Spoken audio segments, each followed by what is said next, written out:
Հարգելի խորհրդարան, Կենտրոնական բանկի նախագահ, նախարար,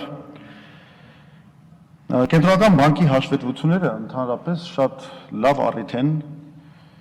հենվելով այնտեղ ներկայացված եզրակացությունների եւ թվերի վրա,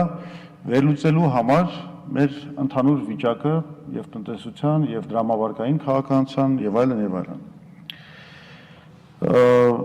Դա է պատճառը, որ ես ցանկանայի մի քանի թվեր բերել ձեր ներկայացված հաշվետվությունից։ Նախ ես ուզում եմ ասել, որ մենք ունենք փաստորեն ըստ այդ տվյալների 5 միլիարդ 250 միլիոն դրամի պետական պարտք, որը արդեն անցել է կարմիր գծերից մեկը, 50%-ը, դոլարի ներողություն, դոլարի մասին է խոսքը։ Երկրորդը, արձանագրում ենք, որ անցյալ տարի գրանցվել է բյուջեի դեֆիցիտի 4.4%։ Երրորդ մի ցուցանիշ, որ ես կուզեի բերել, հետո պարզ կլինի այս ցուցանիշները ինչի համար են բերում, դա հանքարդյունաբերության կտրուկ աճն է, 57%-ով աճել է հանքարդյունաբերությունը, ինչը իրականում նշանակում է, որ ընդերքը անխնա շահագործվել է այս ընթացքում։ Սա ուրեմն մի կողմից ենք դնում, մյուս կողմից այն պատկերը, որ ունենք, արտագաղթը, դա երկը ձեր հաշվետվությունում չկա, բայց մենք թվերը գիտենք, 50,000 մարդ տարեկան, որևէ կերպ չի կանգնում այդ արտագաղթը։ Գործազրկության աճը, որը 18% է ըստ ձեր հաշվետվության թվերի։ Ունենք ներդրումների անկում, որը ես հիմա կբերեմ, ուրեմն 2008 թվին ունենք ներդրումներ հնա հարաբերակցությունը 41%, հետո սահուն կերպով իջել է, վերջին տարիներին եմ ասում, 12 թվին 25.3, հետո 22.3, հիմա 21.1, 14 թվականի թիվն եմ տալիս։ Եվ ես համաձայն եմ այստեղ հնչած այն տեսակետի հետ, որ եթե այդ հարաբերակցությունը գոնե առնվազն 25%-ից բարձր չլինի, խոսել զարգացման մասին ուղղակի ավելորդ է։ Արտաքին ներդրումների անկումը, գործարարության անկումը, սա ուրեմն մյուս կողմից։ Իդեպ բերեմ նաև թվեր, որոնք ցույց են տալիս, թե ինչ վատ վիճակ է բանկային սեկտորում։ Ձեր հաշվետվություններից են այս թվերը։ Վարկեր հնա հարաբերակցությունը 2014 թվից մինչև 2015 թիվը փոխվել է 45.8%-ից իջել է 42%։ Բանկային ակտիվներ հնա հարաբերակցությունը 75.4%-ից իջել է 67.4%-ի։ Չաշխատող վարկերը 15%-ից ավելացել են մինչև 15.6%։ Շահութաբերությունը ըստ ակտիվների եղել է 0.7%, հիմա -0.6% է, անշահութաբեր է դարձել։ Շահութաբերությունը ըստ կապիտալի 4.5%-ից ընկել է -4.3%-ի։ Այսինքն բանկային համակարգում կատարվող պրոցեսները ցույց են տալիս, որ բանկային համակարգը երկրից հետ չի մնում այս անկումային գործընթացների հարցում։ Հիմա հարց է ծագում,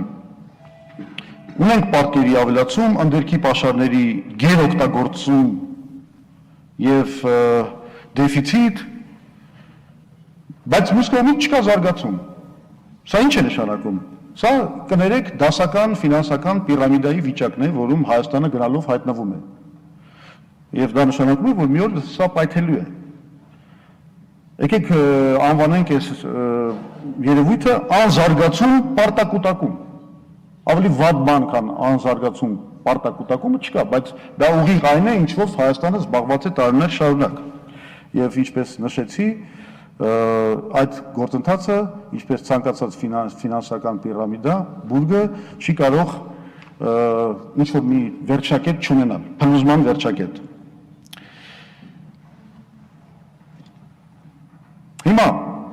ցավոք սրտի այս իրավիճակին նպաստում է նաև այն դրամավարկային քաղաքականությունը, որ այսօր կիրառվում է Կենտրոնական բանկի կողմից, ընդհանրապես Հայաստանի Հանրապետության իշխանությունների կողմից։ Եվ Մեր առաջարկը հենց դա է, մենք ասում ենք եկեք հրաժարվենք այդ քաղաքականությունից, որը ճիշտ է, ինչ որ չափով զսպում է սոցիալական դժգոհություն այս պահին, ինչ որ չափով ապահովում է գների կայունություն, բայց ոչինչով չի նպաստում, որ մենք այս վիճակից դուրս գանք կամ գնանք դեպի զարգացման ուղի։ Իհարկե ես հեռու եմ այն մոլորությունից, որ միայն դրամավարկային քաղաքականությամբ կարելի է ինչ-որ բան փոխել։ Ոչ։ Դա պետք է զուգորդել հակամենաշնորհային պայքարով, դա պետք է զուգորդել հակակոռուպցիոն պայքարով, խրախուսել ներդրումները, այդ դեպքում իդեպ նման սահուն արժեզրկման դրամավարկային քաղաքականության հետևանքները շատ ավելի քիչ բացասական կլինեն գնաճի առումով։ Այսինքն պետք է կիրառել, այսպես ասեմ, երաժանուն նման երեք ուղղություններով քաղաքականություն։ Այդ դեպքում սա կարող է ունենալ եւ կունենա հաջողություն։ Հիմա կուզեի անդրադառնալ այդ սահուն արժեզրկման դեմ այստեղ հնչած մտքերին։ Պարոն Ջավադյան, դուք ասացիք, որ դա կիրառվել է Ադրբեջանի եւ Ղազախստանի կողմից եւ ունեցել է շատ բացասական հետևանքներ։ Ես բացարձակ համեմատություն չեմ ընդունում այս դեպքում, որովհետև խոսքը չի գնում պարտադրված կոլապսային արժեզրկման մասին, որը իրականում հենց բանի այդ արժևորման սխալ քաղաքականության հետևանքն է եղել։ Եվ նրանք ստիպված են եղել ինչ-որ պահից, արդեն երբ որ չեն կարողացել պահել, արժևորել իրենց արժույթը, ստիպված են պարտադրված կերպով գնալ այդ արժեզրկմանը։ Ոչ, խոսքը գնում է պլանավորված, երկարաժամկետ գծային